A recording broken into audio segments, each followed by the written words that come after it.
여러분 반갑습니다. 싱크퓨처스 퓨처 에전트 양성식입니다. 2020년 12월 29일 데일리 퓨처 마킹 시작하도록 하겠습니다. 오늘 제가 캐스팅한 뉴스는 동아일보에 백신 여권 있어야 해외 가는 시대 오나라는 뉴스입니다. 같이 한번 빠르게 팩트와 데이터 중심으로 키워드 뽑아보고 그리고 퓨처 마킹 한번 해보도록 하겠습니다. 여기 보시면 지금 이제 백신 여권 개발에 속도가 붙고 있다라는 지금 이제 기사인데요. 실제로 이제 뭐 백신 여권에 대한 얘기는 그 전부터 계속 나오고 있었고 최근에 이제 백신이 개발이 돼서 접종이 시작이 됐기 때문에 이제 이런 얘기가 조금 더 구체적으로 지금 나오고 있는 것 같습니다. 그래서 여기 이제 뭐 일단 맨 앞부분에 요약된 걸 보면 앞으로 이 코로나 팬데믹 상황에서 백신 여권을 제시함으로써 입국 제한이나 격리 조치에서 벗어날 수 있기 때문에 유용성이 앞으로 클 것이다. 뭐 이런 이제 기대를 하고 있고 예측이죠.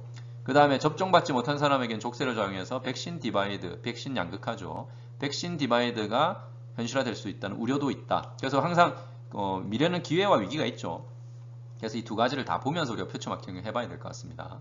자, 그러면 조금 더 구체적으로 어떤 개발이 일어나고 있는지 볼까요? 여기 CNN 같은 경우에 발표를 한 걸 보면 여러 기술 업체들이 코로나19 진단검사 결과와 백신 접종 이력 등의 개인정보를 담은 스마트폰 애플리케이션이나 시스템 개발에 나서기 시작했다라고 이제 팩트죠. 근데 실제 그러면 이게 하고 있는 회사나 그런 뭐 그 기업이 있는지 구체적인 팩트가 있어야 되겠죠. 그래서 여기 밑에 보면 스위스 제네바에 있는 비영리 코먼스 프로젝트는 세계경제포럼과 함께 일종의 백신 여권인 코먼패스 앱 개발 프로젝트를 추진 중이다 라고 되어 있습니다. 추진 중이다. 그리고 여기 보면 항공사들이죠. 그러니까 캐세이 패시픽, 루프트환자, 유나이티드 항공, 스위스 항공 등의 항공사와 미국 내 수백 곳의 의료비민과 협업해 앱을 개발 중이다 라고 있습니다. 그래서 실질적으로 이제 그 앱을 개발하고 있는 사례고요. 그리고 이제 데이터적으로 봤을 때 이 세계 항공시장의 60%를 가량을 차지하는 세계 항공 동맹체, 스카이팀, 스타 알라이언스, 원월드 이 세 개의 항공 동맹체가 백신 여권 도입만이 대안이다라고 발표를 했어요. 그 말은 이제 만약에 그 이제 백신 여권을 도입함에 있어서 이 항공사들이 하겠다라고 하면 도입을 하겠다라고 하면 뭐 나머지 항공사들도 다 따라올 수밖에 없는 그런 상황인 거죠. 자, 그리고 그 전에도 이미 이런 백신 여권 비슷한 사례는 있었는데 여기 황열 바이러스, 아프리카 쪽에 황열 바이러스 백신 접종 증명서. 요거는 이제 원래 이제 아프리카 일부 지역에 갈 때는 요 증명서를 제출해야 됩니다. 그래서 옐로우 피버 카드라고 하거든요. 그래서 앞으로 이 새로 이제 코로나 때문에 개발 중인 앱을 디지털 옐로우 카드라고 부른다라고 지금 돼 있습니다. 그러면 그 아프리카는 또 어떤 나라들이 지금 현재 이렇게 하고 있는지 잠깐 보면요.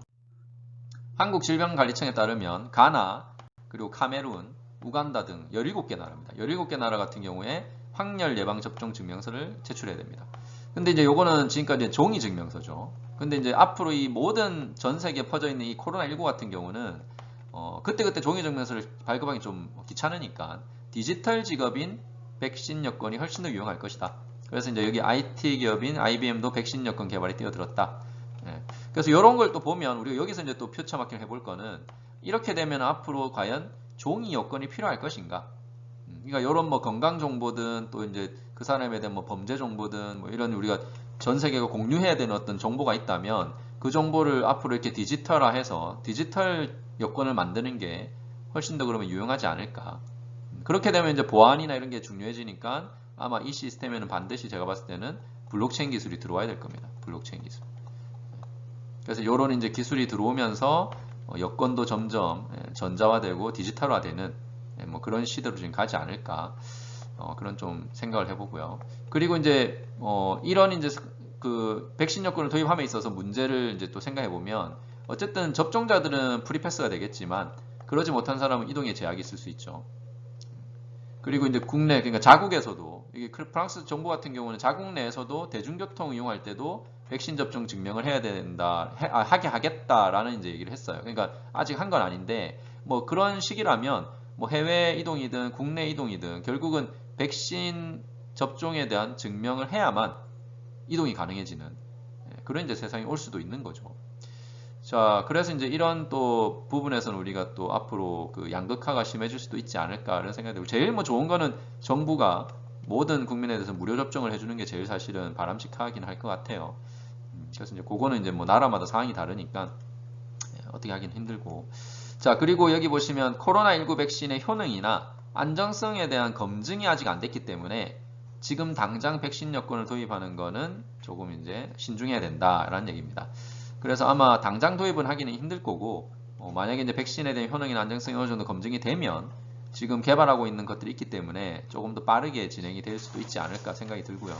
뭐 이런 상황을 생각했을 때 한국 같은 경우는 아직 이제 백신 접종이 안 되고 있는데, 만약에 우리나라가 내년 상반기에 백신 접종을 하기 시작하기 전까지 안전성이나 효능이 검증이 안 되면 다행인데, 만약에 그 전에 검증이 돼가지고 백신 여권이 도입이 시작이 되면 한국에 있는 분들이 조금 이제 피해를 볼 수가 있겠죠. 백신을 이제 접종을 하지 못한 분들이 뭐 비즈니스 때문에 해외를 가야 되는 경우나 아니면 이제 학교 때문에 뭐 해외를 나가야 되는 경우나 이럴 경우에 이제 입국 제한이 될 수가 있기 때문에, 그래서 어쨌든 뭐 제가 봤을 때 한국 같은 경우는 뭐 최대한 빨리 백신을 어쨌든 도입을 해서 빨리 접종이 가능하도록 하는 게 제일 좋은 지금 방법이 아닐까 싶습니다.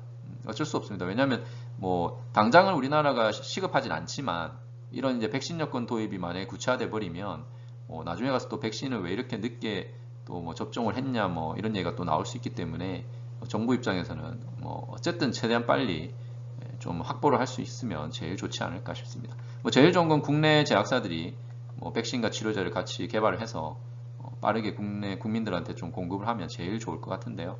조금 더 뭐 볼 필요가 있을 것 같습니다. 자, 오늘의 퓨처마킹은 백신 여권에 대한 얘기였습니다. 여러분도 뭐 스스로 한번 미래에 대한 기회와 위기를 퓨처마킹 해보시기 바라겠습니다. 고맙습니다.